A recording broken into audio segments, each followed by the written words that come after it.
It's not out of the scope of Scripture, but it is an unusual one. Do not just go after a pastor just because he won't do a Bible study in the book of Revelation. There are lots of other things, but I will tell you, when pastors will duck and run and hide or try to change when you say, well, let's do a study of prophecy, and the pastor says, well, there are lots of things more relevant than prophecy. I want to know how you feel. Something not right about that guy. They that sleep in the night, they be drunken are drunken in the night. But let us who are of the day be sober. There it is again. Putting on the breastplate of faith and love, and for a helmet the hope of salvation. And I want you to look at the next verse. For God hath not appointed us to wrath, but to obtain salvation by our Lord Jesus Christ. And I want you to look at these verses. Look at them. Look at them. It is contrasting sober people and drunk people. And it says of the sober people that you have on the breastplate of faith and love, you have the helmet of the hope of salvation. What does that tell you about drunk people? What does that tell you?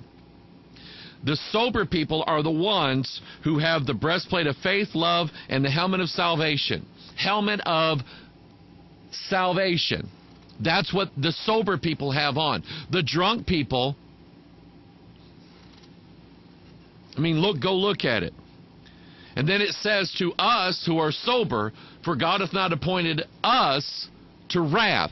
Who has he appointed unto wrath? The people who are holding the cup. Mystery Babylon the Great, the mother of harlots, who's made the earth drunken. I want to read some other verses that deal with drunkenness. There's Michelle Obama's picture again. That woman, there's something wrong with her. Did I say that already?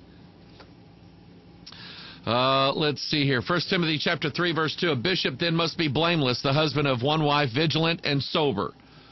A pastor of a church cannot be a drunkard, either in the physical realm, drinking alcoholic beverages, nor can he be one of these spiritual drunks. Oh, we were so drunk, we didn't know what we were doing. I would not want that guy to be a watchman over my soul.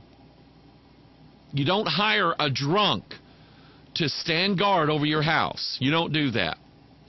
1 Timothy chapter 3, verse 11. Even so must their wives be grave, not slanderers, sober, faithful in all things. And that's referring to deacons' wives, but I would say that applies to pastor wives as well. I guarantee you my wife is not sitting at home with a cigarette in one hand and a martini glass in the other. I wish my husband would get home. That's not her. Titus chapter 1, verse 8. But a lover of hospitality, a lover of good men, sober, just, holy, temperate. All these things go together, holding fast the faithful word. Stop and think about it, people.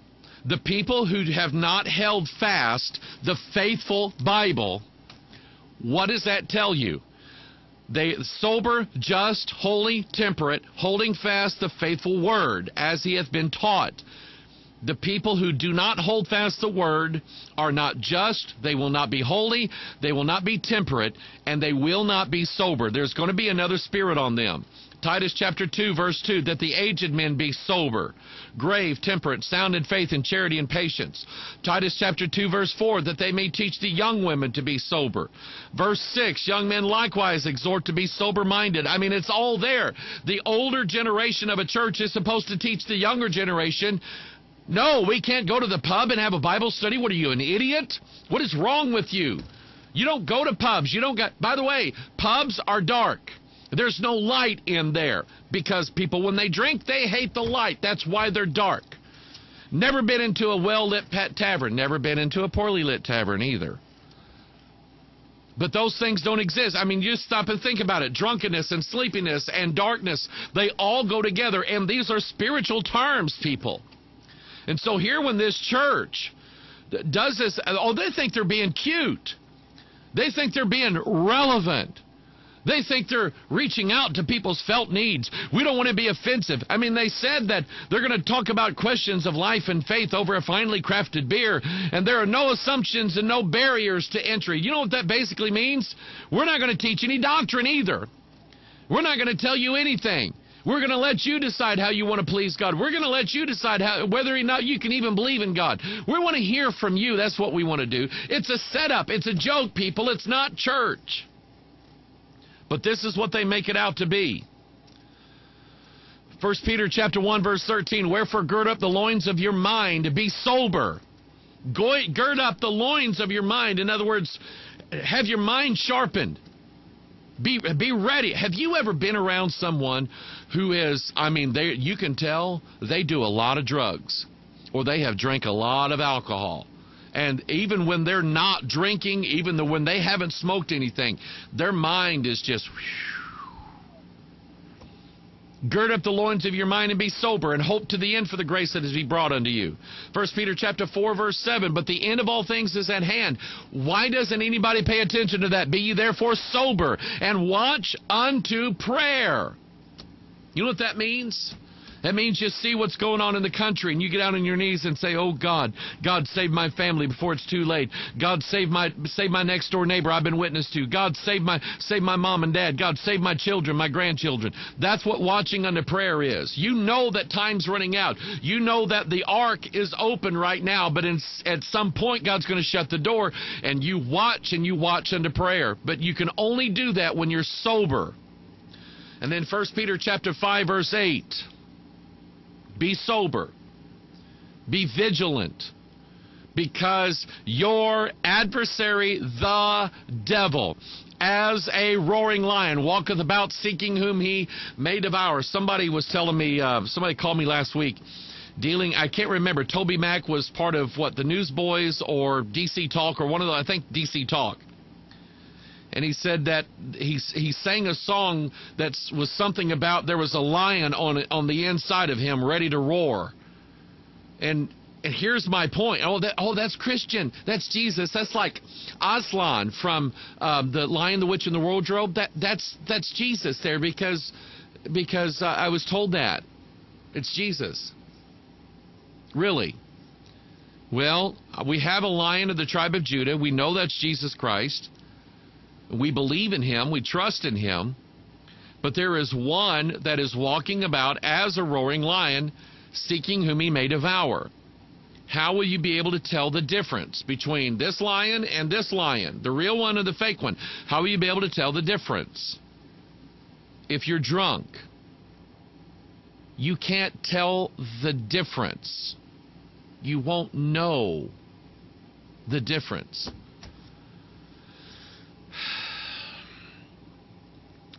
Theology, and just look at the banner again.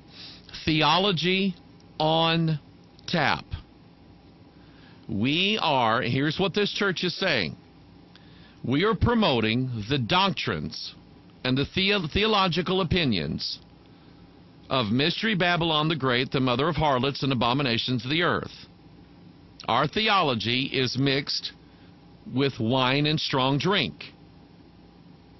And I'm telling you, there is incredible danger to that. The few weekends I was going to be a liberal, I would have thought, yeah, that'll stick it to those conservative guys. Let them watch me do this.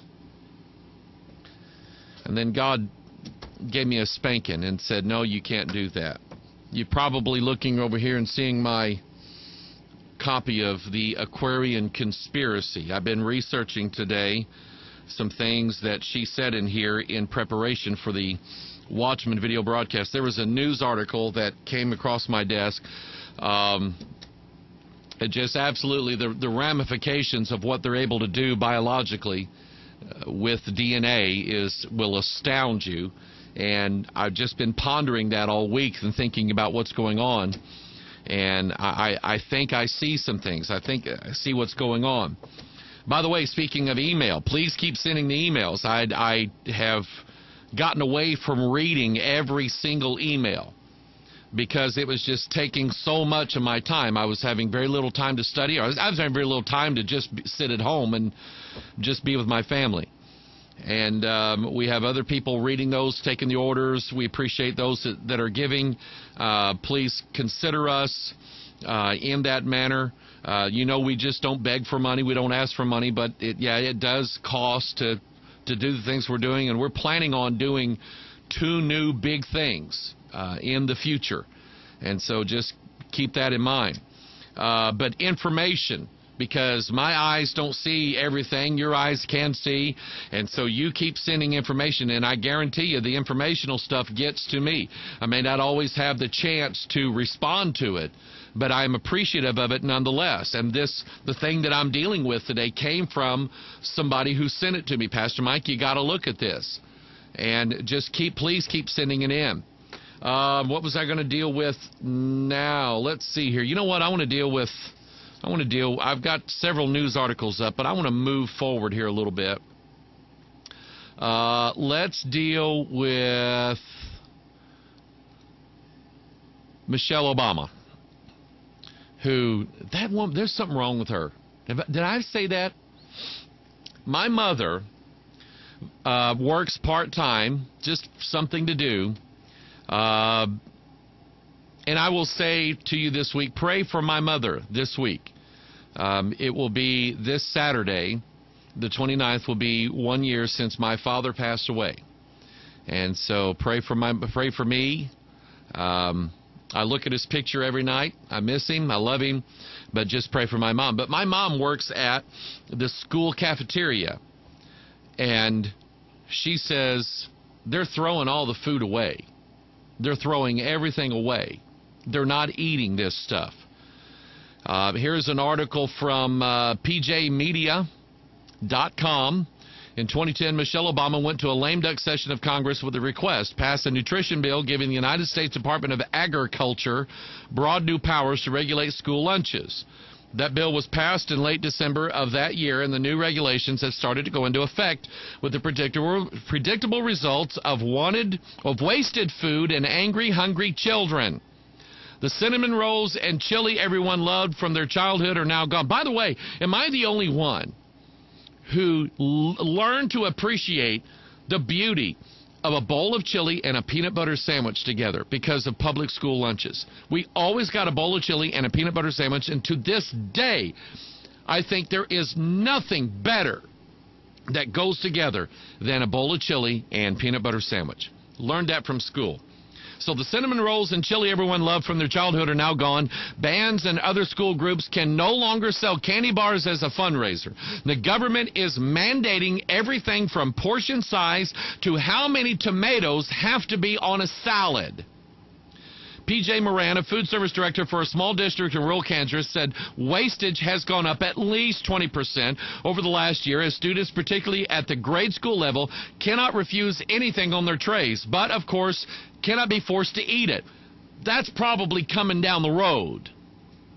At the high school and junior high levels, things are more flexible, but not much. Moran said those students can refuse up to 3 items on the tray, but must take the fruit and vegetable servings whether they plan to eat them or not. The district's principal, Jim Bolden, said that at the beginning of the year, food service put fresh peaches on the student trays only to helplessly watch them be thrown away by students who didn't want them. He said, I bet we threw away 4 boxes of peaches. The 8th grade class, which had planned, as always, to sell candy bars to fund its class trip this spring, has had to find new ways to fund its sales, as sales of candy bars this year are only allowed during certain hours. Says Bolden, next year we will not be able to do any selling of food products at all. Right now we cannot sell from an hour before lunch until an hour after lunch ends. Not only is the mandated food